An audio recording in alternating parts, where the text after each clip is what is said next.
We have just a little bit left in chapter 15 to get through. I think originally I'd slated this end of chapter 15 to cover 2 past class periods. What I think I'd like to do is just bulldoze all of it today and give you the next class period as a work day. Sound okay, Alex? So this was a review after the work? Yep. We're not moving things up. We're just consolidating some stuff and giving you a little settle in and get some stuff done time. Everybody's okay? Again, reminder, everyone is going to be responsible for all the chapter 15 assignments. Okay, juniors and seniors alike. Juniors will all take the chapter 15 test. Seniors, if you'd like to do that, because you're like borderline having to take the exam or not or whatever, and you think you can like knock yourself up into the not have to take the senior exam or like give yourself a little bit better senior grade or whatever. I don't know. If you want to take it, you're welcome to do that. Okay.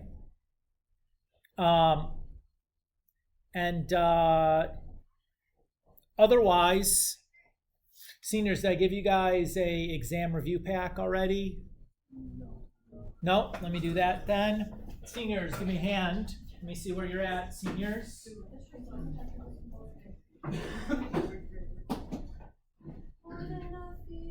Other seniors? Girls, right? Okay. Cool. Anybody else senior? No. Okay. I wanted to be. I know you want to be. So the seniors, this review packet, you turned it in on or before the last day of class. 5 points extra credit on the exam, and you can use it on the exam. Okay? So if you're doing this, do it in such a way that it'll be useful to you on the exam, right?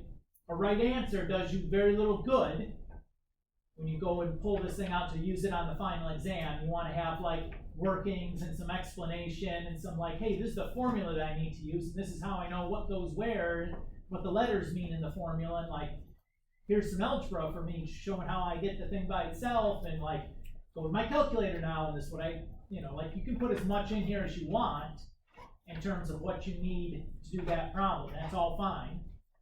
Okay? So my experience is the students that do a really nice job here breeze through the final exam and it goes really well.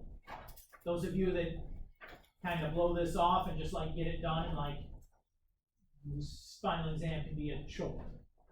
Okay? Seniors, any questions for that? Okay. Today we're going to finish 15.4 and 15.5. 15.5 we're going to be done almost exclusively on your calculator using an app on your calculator.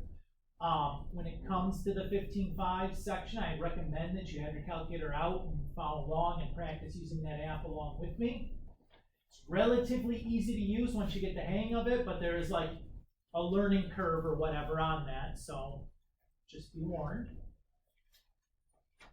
Yes, sir. Yeah, there's chargers over here.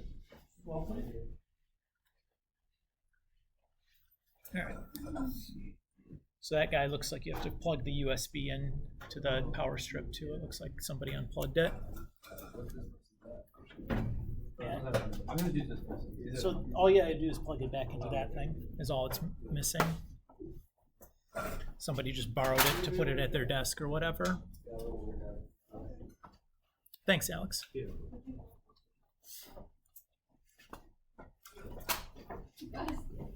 All right, you guys ready to rock and roll this thing? Let's do it. So in section 15.2, we'd been talking about solving exponential and logarithmic equations, right?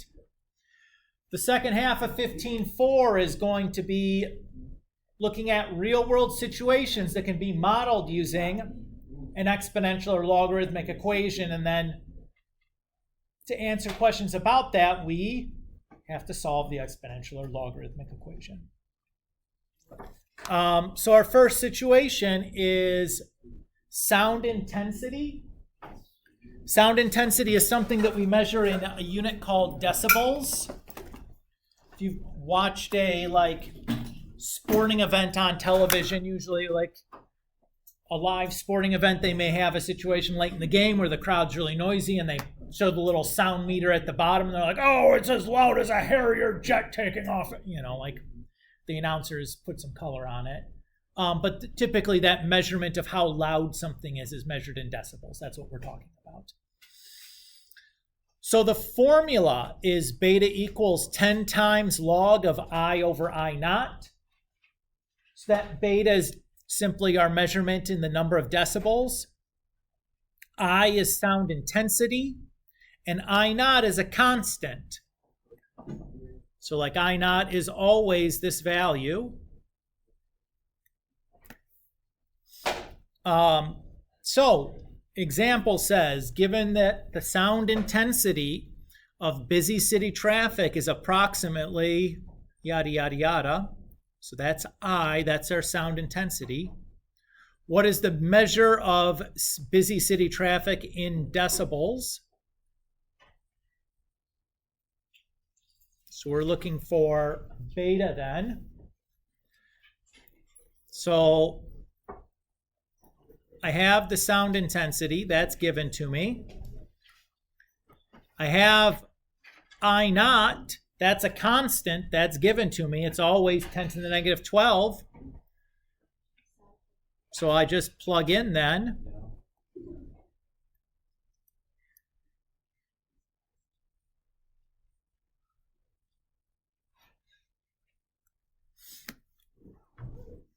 Oops. I did the arithmetic in my head instead of writing down what I was supposed to write down. Okay. Everybody okay with how I plugged everything in? What do I do now? I'm just going to type in my calculator, man. You could, but you don't need to.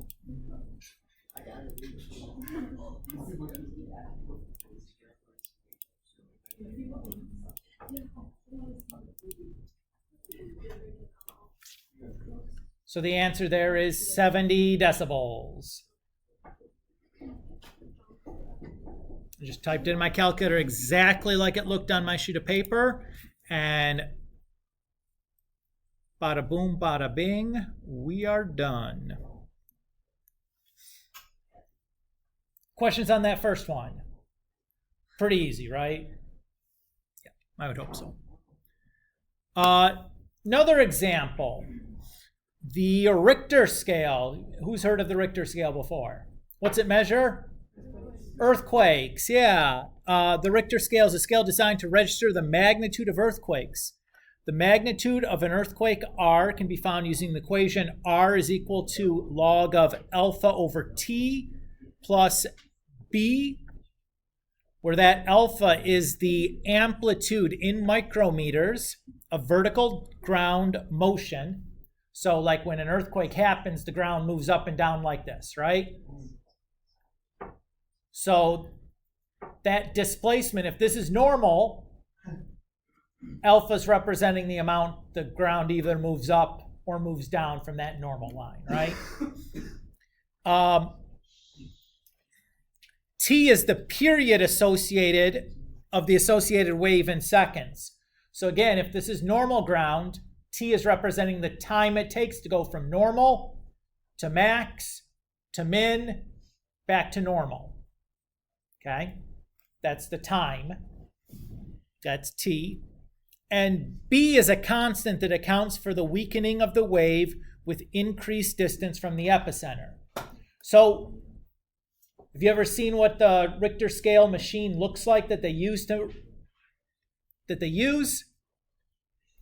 It has like some tickers on a spring, and they basically, when the ground shakes, they are able to move freely, and it records like the up and downness that's happening. Now, how often do you think that machine is actually located at the epicenter of the earthquake? Almost never. Almost never. Why? Because you can't really predict where. Can't really predict where and when an earthquake's going to happen, right? So the machine is going to make a measurement, and then we have to add on a correction factor to correct, like, oh, the machine was actually 22 miles away from the epicenter. It would be way worse at the epicenter, so we have to add in this correction factor to account for how far away the actual measurement was from the epicenter. And that correction factor would be something that was like empirically derived, right? Like we just have made a bunch of measurements over the years and figured out like, oh, if it's like this sort of, the ground is made out of this material and we're this far away, and like, you know, that's a geologist problem, not us.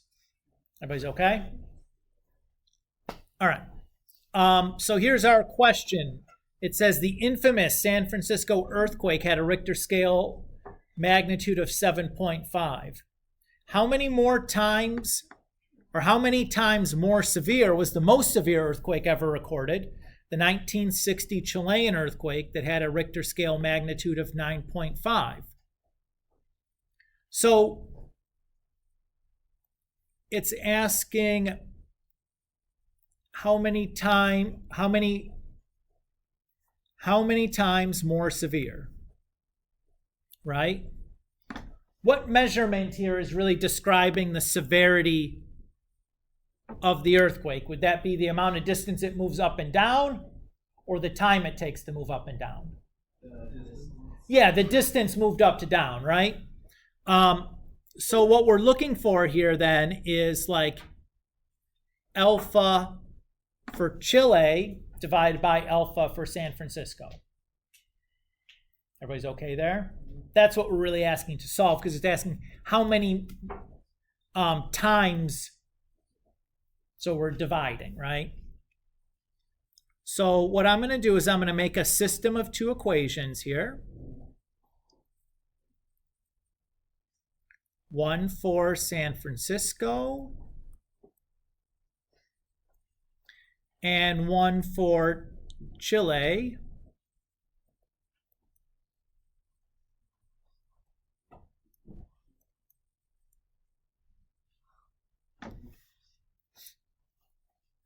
Is everybody okay so far? And then I can fill in some values, right? Like I know that San Francisco R1 is 7.5.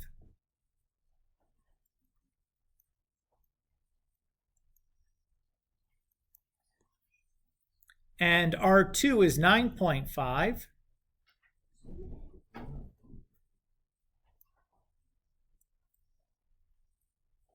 Everybody's okay there.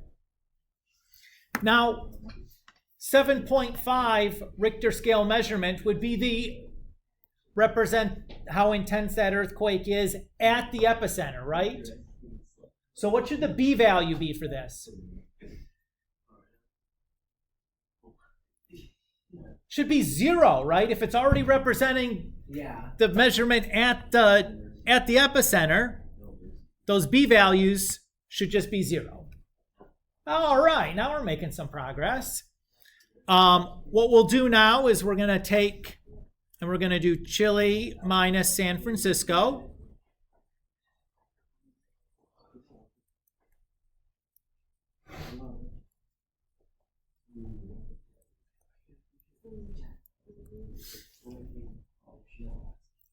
Okay, there. And if I look, I have the difference of two logarithms.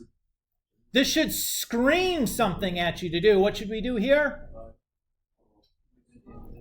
We're going to condense that two logarithms into a single using the quotient property. Yes, sir.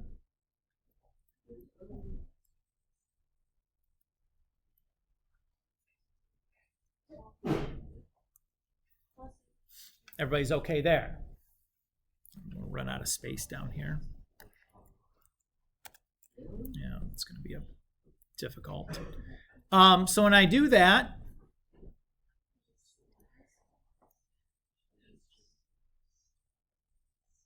I'm going to change that division into multiplication. And I'm running out of space, so I'm just going to go this way.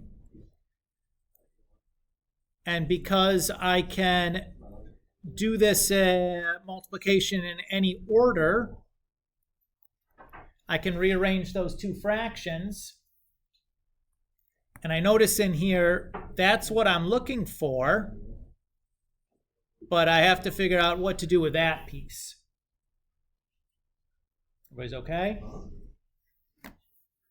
Okay. So now I know none of us have been, well, I'm guessing none of us have ever been in an earthquake before. But we've seen like an earthquake represented on a TV show or a movie or something, right? So if we're talking about the amount of time it takes for the earth to move up, down, and back to its starting point during an earthquake, do you think that's going to be a lot of time or a little time? A little time, right? That's going to happen really fast. Everybody agree? Now, do you think that the amount of distance that's moving up and down is going to affect how fast it moves up, down, and back to start? Maybe a little bit, but probably not a lot, right? Because it's going to be really fast no matter what. So what we're going to say here is essentially that those two numbers are so close together that if I'm dividing them, it's basically, you basically get one out of that anyway. We're going to make like a close enough is good enough situation there. And now how do we get the alpha 2 over alpha 1 by itself? How are we going to cancel out that logarithm? Great, I'm going to use an exponent base. What exponent base should I use?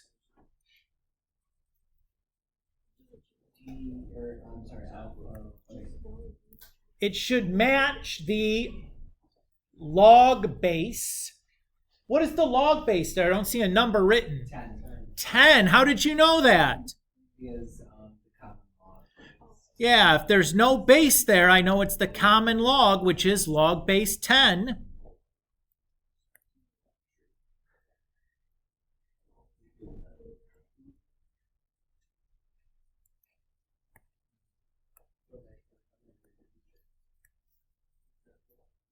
So what do we got left? That alpha 2 over alpha 1 is equal to 100.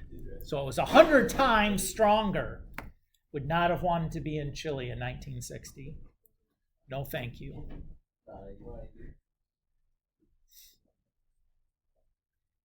Does everybody feel okay on that one? That's probably the worst one. Mostly because you have to think about, like, what is this equation really representing and make all these little corrections for, like, oh, the b's just kind of drop off because they're now 0 because they're representing an actual measurement from an epicenter. And then the T2 over T1 is happening, so they're so close to each other, might as well just be a 1. That's the trick. The next situation is talking about pH. How many of us have heard of pH before? Been in a chemistry class, right? What's it represent?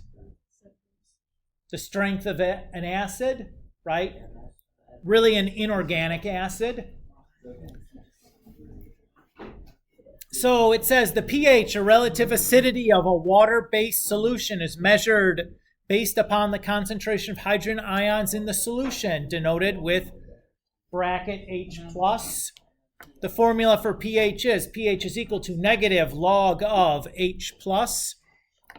Keep in mind, pH readings go from 0 to 14, where 0 is the most acidic and 14 is the most basic and 7 is neutral. That's the pH of deionized water. All right. Our situation says a really sour lemon is found to have a pH of 2.2, and a bottle of bleach is found to have the pH of 10.2. What are the hydrogen ion concentrations of the two items?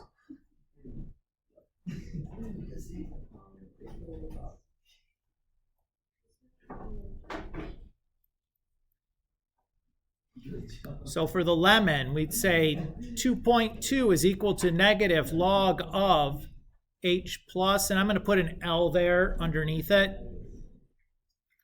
And then if I do the same thing for bleach, but I'm going to put a B in the subscript. First step, I got to move the negative sign over to the other side. And then how are we going to cancel out these logarithms?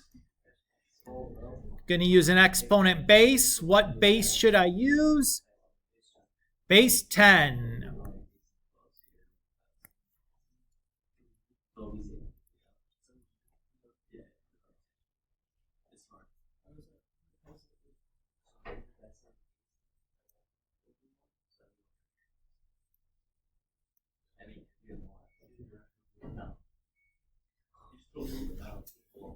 Does everybody feel good there? Part B says, how many times greater is the hydrogen ion concentration of the bleach than the lemon? So I would want to do concentration of bleach over concentration of lemon. Now, I think there's a typo in this question because the bleach definitely has less hydrogen ions than the lemon. I think they just probably transposed those two numbers or two names. But we'll do it the way it says in the problem. Oops, that's not what I wanted to do. And it's going to give me a funny number here. So it's basically 1 times 10 to the 8th, which is like 10 million. Right? I think that's a 1 with, well, it's really, if it was positive.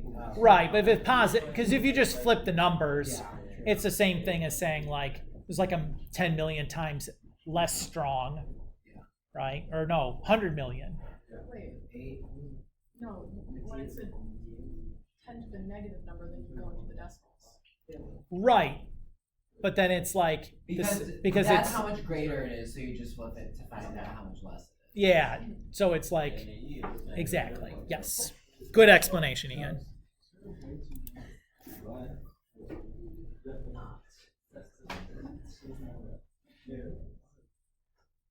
So that should be it. Okay. Last 15.4 example, and then we'll be on to 15.5, is called, it has to do with something called Newton's law of cooling. So what Newton's law of cooling does is it describes how hot objects cool down. So it says that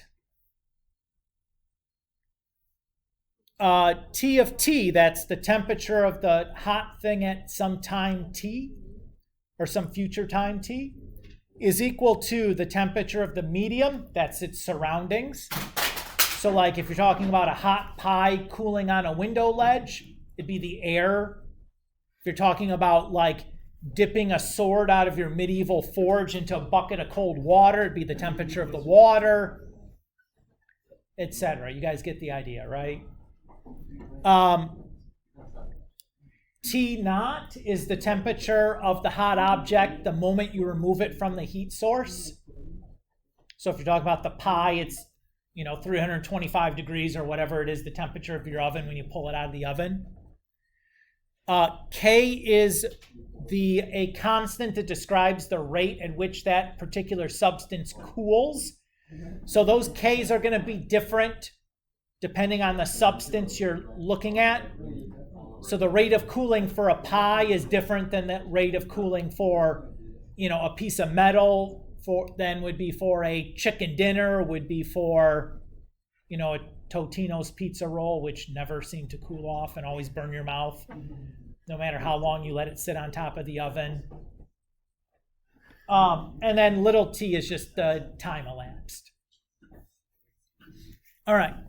So our example problem says a hard-boiled egg is heated to 96 degrees Celsius and placed in a pot of 16 degrees Celsius water to cool. After 4 minutes, the temperature of the egg is 45 degrees. Find how long it will take in total to cool the egg to a temperature of 20 degrees. So let's start filling some stuff in. TM, what is the temperature of the medium? 16 degrees. That's the cold water we're going to be dropping our hard-boiled egg into. What is the T naught, the initial temperature? 96. Okay, what is the K? We're not given that in the problem, right? And then what is the temperature that we're looking, because we're asked about the time, right? Because it says how long. 20 C. Yeah, we're interested in how long it takes to get to 20 C, right? What's the problem with what we have here? We have 2 unknowns. Yeah, we're going to need to find K first, right? So this is going to be a 2-step problem. Step 2 is going to be solving this after we find K.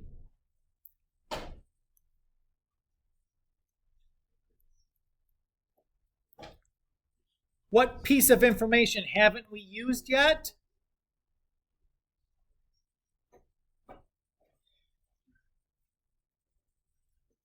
After 4 minutes, the temperature of the egg is 45 degrees.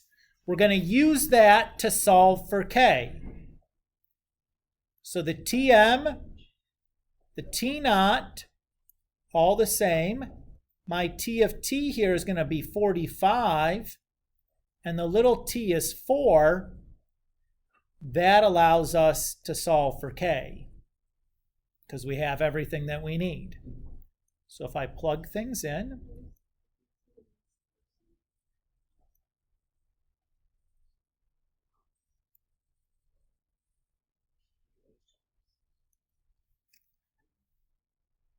everybody's good with how I filled in my equation? To solve this, guess what I'm going to use to solve this? Dude, I'm graphing this on my calculator and finding the intersection, right? You could do algebra. We know enough algebra to where you could solve this with a logarithm, but I'm not interested in that, right? Like, that's messy. It's a lot of steps. The calculator can handle this really nicely graphing. That's what I'm going to do. So I'm going to do 45 on one side, and then the other stuff on the other side.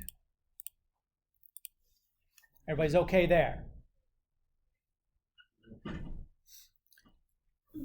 So far, so good. So the x value is going to be my value for K.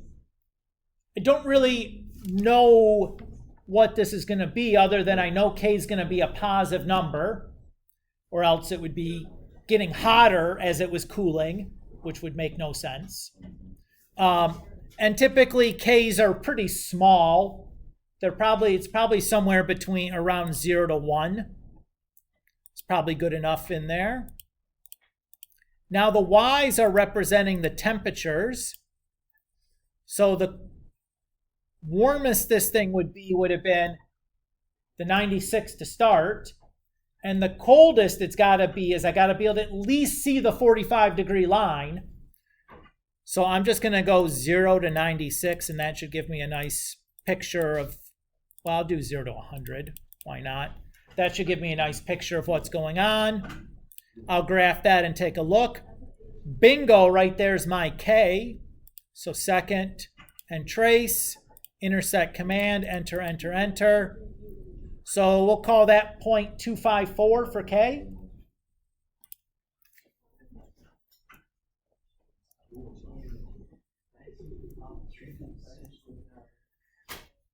Everybody feel good there? Now once I have that, I can fill things in and solve the problem I'm actually interested in.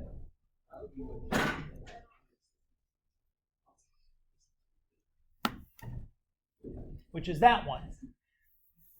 How am I going to solve it? I'm going to graph in my calculator once again.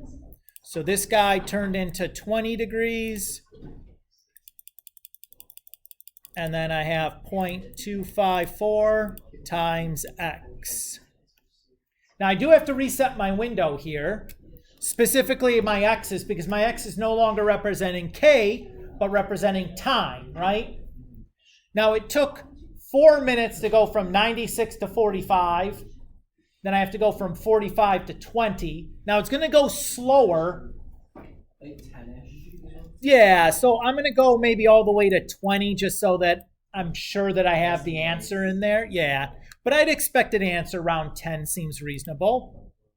So let's do that. Hit graph. There she blows right there. Second trace, intersect command, enter, enter, enter. So I have 11.8 minutes. And that's all she wrote.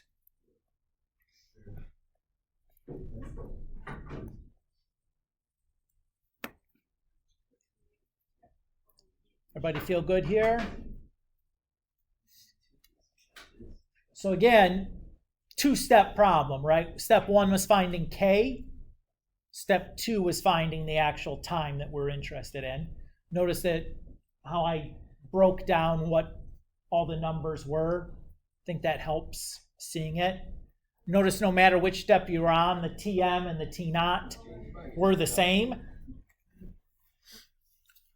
Anything else has to be used either to solve the problem or solve for K. All right. 15.5 is going to be all about, or all these are going to be financial mathematics questions. So it's going to be calculating values of bank accounts or investments, or figuring out loan monthly repayments, or payments from an annuity. Do you guys know what an annuity is? I forgot. So how many of you have watched like game shows on television like America's Got Talent or whatever, right? You get like $1 million prize for winning, right? And then the taxes take away a certain portion. We're not worried about the taxes, but have you seen the fine print on it where they have the thing like the won $1 million? They pay you that $1 million as a 30-year annuity, meaning they're going to pay that out over 30 years piecewise from some interest-bearing account. That's how they can afford to give $1 million away every year. They're not actually giving the $1 million every year. They're paying an annuity. So things like game shows, but often like if you have a lawsuit and you sue somebody and you win your lawsuit, oftentimes those settlements are paid out as annuities. Especially if they're big. Yes, because it's tough to come up with like $100 million all at once. We're going to pay that out over time. Against like companies, it can be like billions of dollars. Yes. Like you can't just come up with all that. Yeah. Other situations that are structured as annuities, like as a retired person, you can do something called a reverse mortgage with the bank, where basically you're selling the bank back your house. The bank's going to pay you that value for the house out in regular installments while you still continue to live in your house, which is a way to generate some regular income for a retired person. So those are a few examples of things that are structured as an annuity. It's basically just like a reverse loan, right? Is the way to think about it. All right. So the first situation we're going to talk about is simple interest. We're not going to use the calculator to do this. Simple interest is only a math problem. Nobody in the real world actually deals with simple interest. But this is the idea. Simple interest is calculated only on the initial investment. So the formula is FV, that stands for future value, is equal to PV, that's present value, times 1 plus R, which is the interest rate as a percentage, times N, which is the number of years, over 100. Now, if you want to convert the interest rate into a decimal, then you don't have to have the divided by 100 in there. It's 6 and 1/2 dozen the other, whatever you want to do it. So it says in our example, we invest $2,000. That's our present value. 6% interest rate. That's R. How much total money do you have? That's FV. In 3 years, that's our N.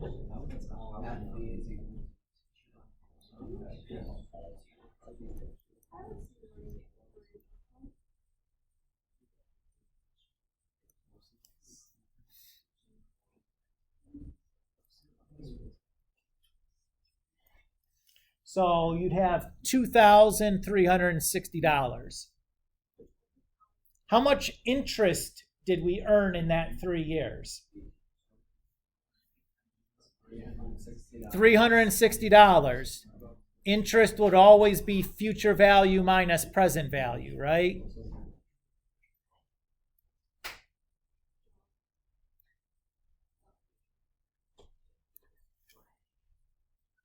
Everybody feel okay? Now, in the real world, banks and everyone else deals with compound interest, where the interest earns interest. So rather than your interest rate or your interest being calculated based on your initial investment, your interest is calculated on the value of that account at the end, at the start of each year, basically. So the idea here, FV is still future value, PV is still present value, R is still the interest rate as a percentage. K is the number of compounding periods per year. That's the new difference. So you can have interest that's compounded quarterly, like it probably is in your bank account, where you get paid interest 4 times per year. It could be compounded monthly, where you get it paid 12 times per year, or weekly or daily or whatever, whatever the structure of that investment is. That would be nice. It really doesn't make much of a difference. We'll do an example and show you how little of a difference it makes. It says if you invest $2,000 at 6% interest rate compounded annually, how much total money do you have in the account after 3 years? So again, PV, R, how much money is a future value? Time is N. And notice here we say compounded. That's our cue that it's not simple interest, right? Before it just doesn't say compounded. Now, to do this problem, I could use the formula that I've stated above.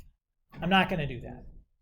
I'm going to use my calculator, because my calculator is a wonderful built-in tool that allows me to do this even easier than typing into my calculator.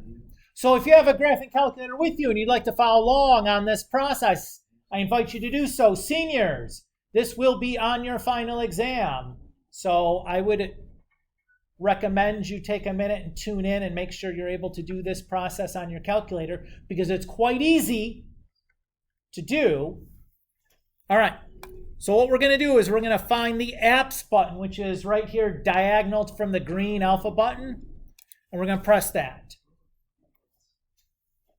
From the apps menu, we're going to select the Finance app. And from the Finance apps, we're going to select TVM Solver. Okay? The TVM Solver then has a bunch of inputs in here. And we can enter in the inputs and it'll spit out the value. We can use this to do loan problems, annuity problems, compound interest problems. It does it all. It's a one-stop shop. So in our problem, N is 3. The interest rate was 6%. The present value was $2,000. We're not making any payments, so we're going to make that 0. We're compounding once per year, and we're making no payments, so we're just going to say that's 1 per year, because it has to be a positive number there. Everybody's okay? And what we want is the future value. Everybody's okay with the inputs I have here? So I'm going to move my cursor to where it says FV, and then press alpha and enter, and out spits the number. Now, what looks funny to you about this number? It's negative. It's negative. So the TVM solver is going to operate kind of like a flow. So the way you should want to think about this is the direction that the money is leaving and coming into your pocket. So really, when we put that $2,000 into the investment, that money's leaving our pocket, right? So that should probably represent a negative value. And then when we get the money back from our investment, that's coming back into our pocket. That should represent a positive value. Everybody's okay there? So that's what's going on. There's some directionality involved here. So just think about the negative for when it's leaving your pocket and positive for when it's coming into your pocket. Everybody's okay? So the answer here would be $2,382.03. So we picked up an extra 22 bucks.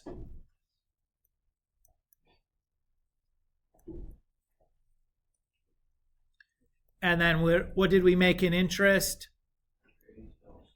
Yeah. So I made 22 extra bucks. Mr. Gulick, what's the big deal? The big deal is if you did this over 30 years, you're going to have like 100 times more money in the compound interest account than the simple interest account. It really adds up over time. That's the strength of it.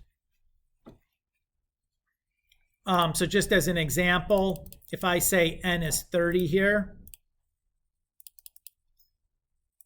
and we look at that, so we have $11,000. If I did the same thing to the other,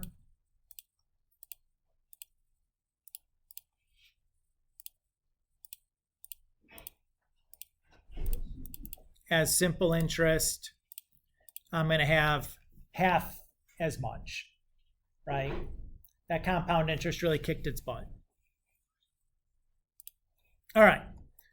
Just as a piece of vocabulary, so these are the words that we'll use to describe the value for K. So annually, K is 1. Semi-annually, K is 2. Quarterly, K is 4. Monthly, K is 12. Weekly, K is 52. Daily, K is 365. You get the idea, right? Okay. Just to illustrate to you the effect that K has, we're going to take this situation where we invest $800 at 7% for 5 years, and we're going to look at how changing the number of compounds per year affects the amount of money we earn. Okay? Turns out that it's not as much as you'd expect. So to do this, again, I'm going back to my TVM solver. We're doing this over 5 years. I think it was 8%, 800 bucks. Number of compounds per year was first 1. So that's what we get. If we change the number of compounds per year to 2, so let's see, what difference does that make? $9. Okay. If we change it to 4, let's see what that does. $4. I know, we're getting rich here. If I change this to 12, that was a big change. Maybe it'll make more of an impact. $3. If I change it to 52, that's like 5 times as much. That has to do something, right? No, like $2. You see what's happening, right? Yeah. There's there's a limit here that we're getting to. If I do it 365 times, A matter of sense. it's like less than $1. Yeah. So what's the takeaway? The number of compounds per year, not really that big of a deal, right? Not that big of a deal. Okay. Another variation of the same situation. It says Mara has $1,000 and places it in a savings account with 6% annual interest compounded monthly. How long will it take before Mara has $4,000? Here we're solving for time, right? Again, to do this, I'm doing the TVM solver. So it's set as 6%. We start with 1,000. We're not adding anything to that. We're ending at 2,000. Notice that they have to be opposite signs here. And we're compounding 12 times per year. And we're solving for n. So I'll move my cursor up to n, alpha, enter. So 11.6 years. How nice is this little gadget here? Right? Like, really saves us some time. Oh, it was supposed to be $4,000, not $2,000. Oops-a-daisy. Let's change that. It's only Not $4 though, Mr. Kulik. Okay. like 1 month. Turn 4. Yeah, I know. It'd give you an error. I don't think that you're going to be able to get 1,000 to go to 4. Yes. It'd Well, I give mean, if negative you're- time if or you're something. Really bad investor. So 23.2 or thereabout.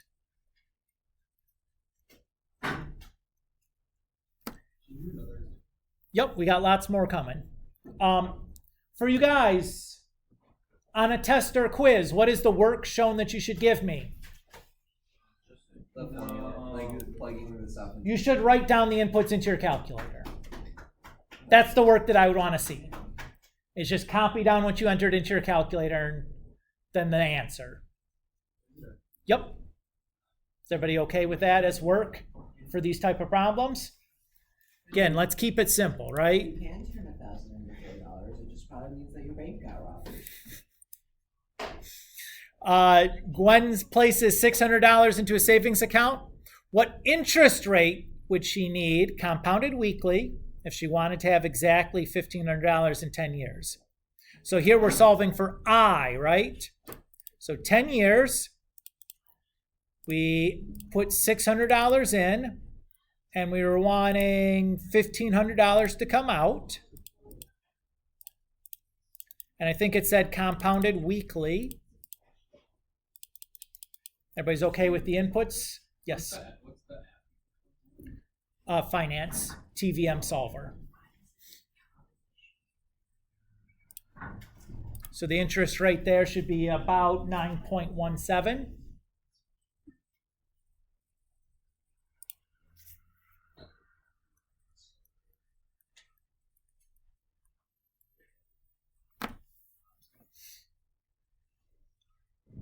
What do you guys think? So far, so good? It's nice, right? Okay, won't work for this though. If we have something that's continuously compounded, here we have to use this formula. FV, PV, K, and N all still mean the same thing.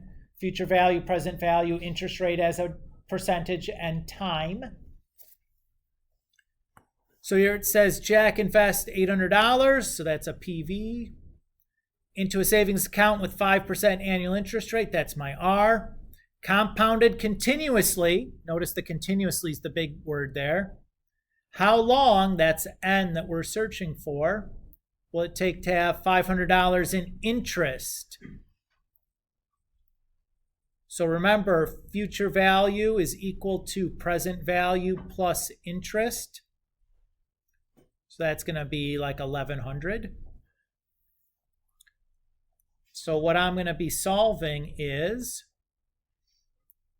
1,300, excuse me. I was on the last problem where we had 1,600.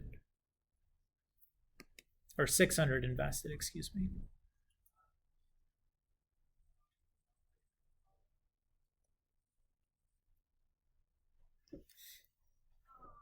Everybody's okay with how I filled everything in? How am I going to solve this? I'm going to graph it and find the intersection. Exactly right. Yeah. So I have 1,300 and then 800. And to get the E, I press second and the LN button.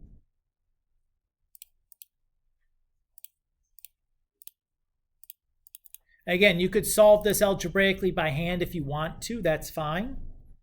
I'm going to have to set my window carefully.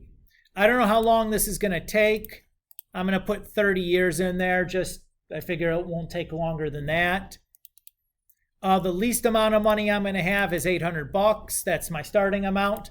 I have to be at least bigger than 1,500, so I'm going to put like a 2,000 in there. And then hit graph. There's my intersection. That's what I'm looking for. Second trace, intersect command, enter, enter, enter. So about 9.71 years.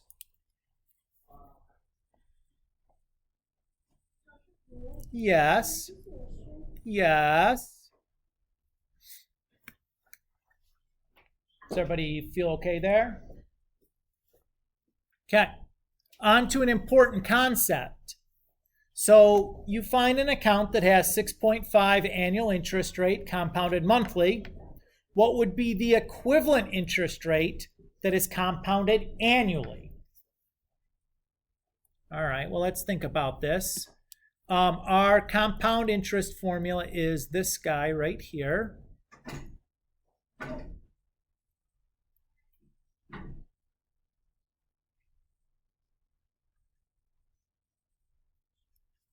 Right? If I do compounded monthly, that means that K is equal to 12, right?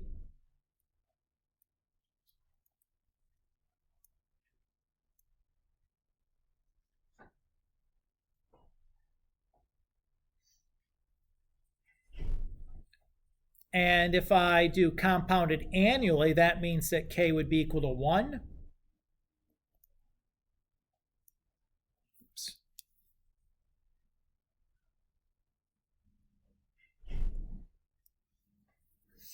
Is everybody okay there?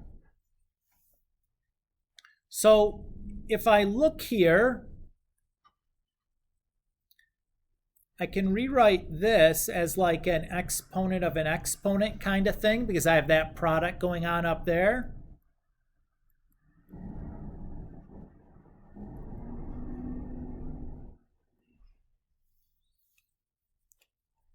Does everybody see that?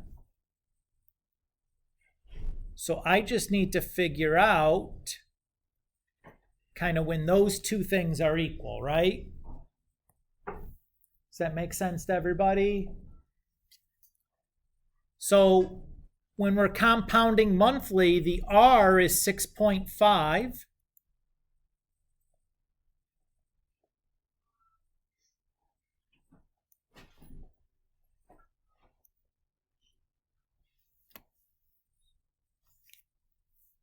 So to solve for R, I'm just going to subtract 1 and multiply by 100, right?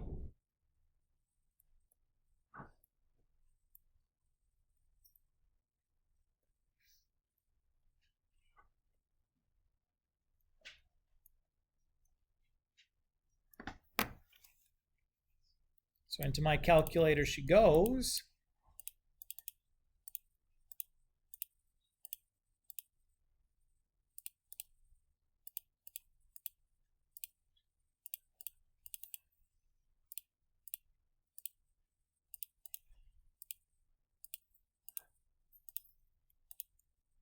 So that's equivalent to like a 6.70 annual interest rate.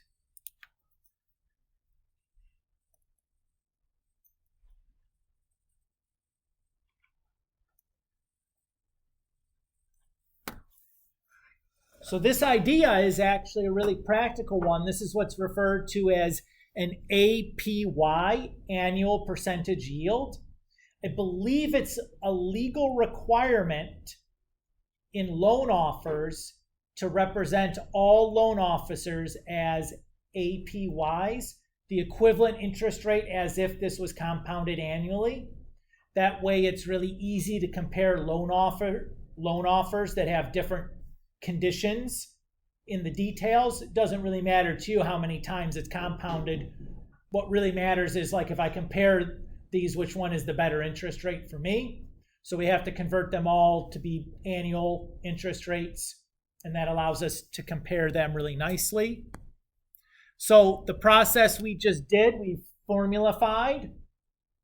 That looks just like what we did there, that formula. So if you wanted to compare a savings account with 7.8% interest compounded quarterly with one that pays 7.65% interest compounded weekly, you can just calculate the APY for each of them. And then whichever one has the better interest rate, if it's an investment, you'd want it to be the bigger number, right? If it's a loan, you'd want it to be the smaller number.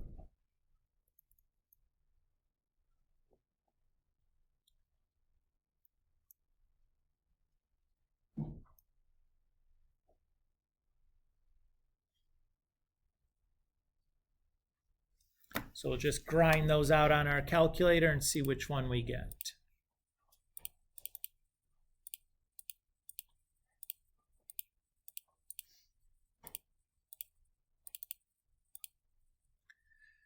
Oh, what was it? Was it week, quarterly? What was that? Quarter.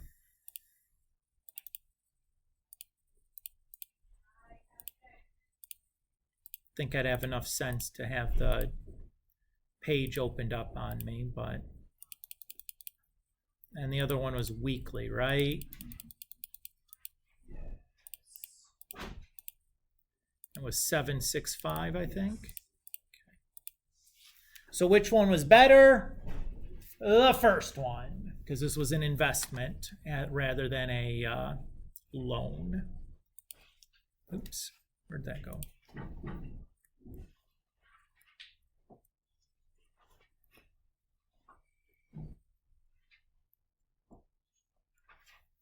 So we'll take the first one.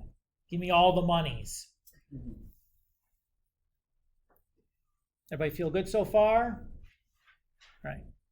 We talked about kind of what an annuity is. Here's the annuity formula. The R in this formula is the monthly payment that you get, or the monthly payment you receive. And the cap N is just K times N, and I is that interest rate adjusted. But are we really going to use this formula? Nah. What are we going to do? Calculate. We're going to use the TVM solver to do this. All right. At the end of each quarter, Sarah makes a $500 payment into her annuity account. That's the R. If her investment earns 7.88 annual interest, that's our cap I. I guess we'll call it little r for the formula. Compounded quarterly, that tells me K is 4. What will the value be? That's the future value. In 10 years or 20 years, that's our value for N. Okay, so let's do our annuity. So, oops, not alpha. Apps, finance, TVM solver. N is 20, but here for these annuity problems, I need to make sure that I am not doing the number of years, but rather the number of payments, I think. So that was doing this, gotta go back and look. Quarterly for 20 years. Each quarter, okay. And the interest rate there was 7.88. It's probably that other bank account. The present value, we started with 0 monies in there, right? And our payment is negative 500 because it's leaving our pocket and going into an account. This would be like a retirement savings account situation. Also could be thought of as an annuity. We're doing 4 payments per year and 4 compounds per year. And we're interested in that future value. And Sarah's looking pretty here. She's cleaned up and has herself $95,000 and change at the end of that time. Not too bad for socking away $500 4 times a year. You know, could work if you can get it. Okay. You can also use this TVM solver to do loan problems. So let's look at a situation there. Again, here's the loan formula. Are we going to use the loan formula? No. What are we going to use? The solver. Yeah. So again, I'm not going to belabor what every little symbol means in this because I don't really want you to use it. I want you to use the calculator. It says Maria buys a new car for $18,500. What are the monthly payments for a 4-year loan if she makes $2,000 down payment and the annual interest rate is 2.9%. That must have been a pre-inflation interest rate because nobody's getting any interest rate close to that anymore. So the key here, the present value, is what we're borrowing. How much did we have to borrow?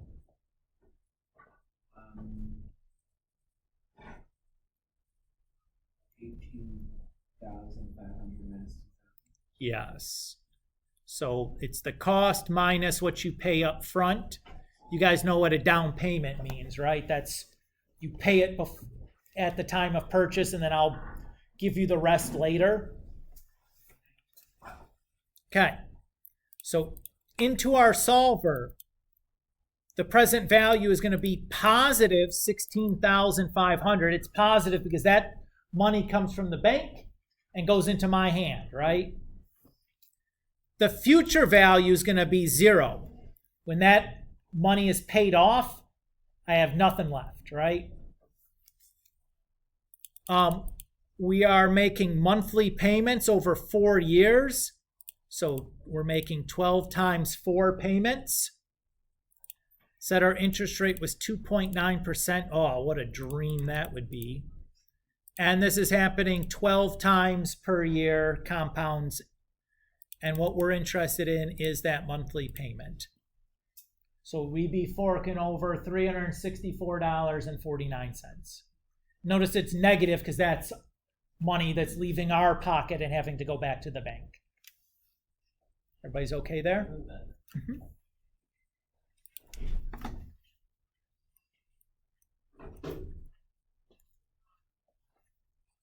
Now, what if I follow up with that and ask you, how much did I end up paying over the life of the loan? How much did I end up paying for this loan? How would I do that? Well, I'm going to take this amount. How many times did I pay this? 12 times a year for 4 years. 60. No, sorry, 48. Yeah.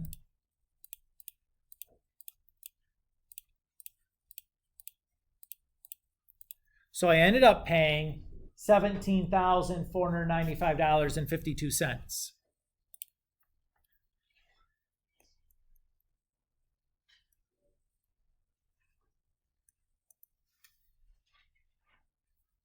So that's how much it costs to borrow that $16,500. So how much did I end up paying in interest? Almost 1,000. Right, it's going to be that number minus 16,500. Yeah, a little less than 1,000.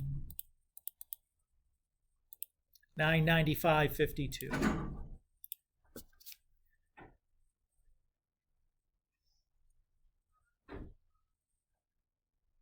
Okay.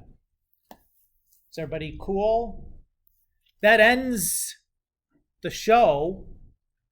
That allows us to finish up the problem set here. On 139 through 184, if you can do the problem on the TVM solver, do you need to show me any work on your homework? No. On a test or a quiz, should you show me some work? Just put in like the... Yes, but your work would be the inputs into your calculator. Just type, like copy down what your calculator screen is before you do the solve step, and that'll work for me. Everybody's okay? Or even like I would guess, write down what you have after you do the solve step, so that the correct answer is in the spot rather than whatever was there beforehand. So next class can be a work day to just work on your problem set. We now have 184 problems that we'll have completed. That's a lot of them. Now these financial ones should go relatively quickly. Once you got the hang of it, the TVM solver makes quick work of these things where they can be 10 or 15 second problems, which is real nice. Mr. Kulik, I appreciate you not wanting me to do the algebra to solve these other things using the formula. Don't need you to do that. The solver is just fine for me for this kind of a class, absolutely. And then the class after that will be our review day. I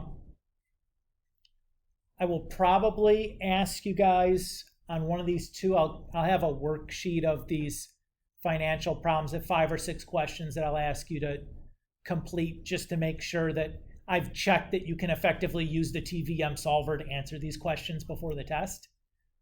Because I don't want anybody to come in and give a 0 on those questions because they're just like, I'll figure it out, and then they just don't figure it out. I'm gonna make you figure it out in class so that you can't 0 that part for me. Or have no excuse if you do it. If you do 0 it out, it's like, well, I don't know what to tell you, man. Like, we did this in class. I made you do it. Everybody's okay? That'll put a pin in, or that'll wrap up chapter 15. That's the last set of homeworks and responsibilities for you seniors. Juniors, we still got a whole bunch more stuff to do. I don't know about a whole bunch, but more stuff still to do. Yeah, I don't know, that's it. Sure thing, dude. I'm gonna stop talking now and let you guys relax.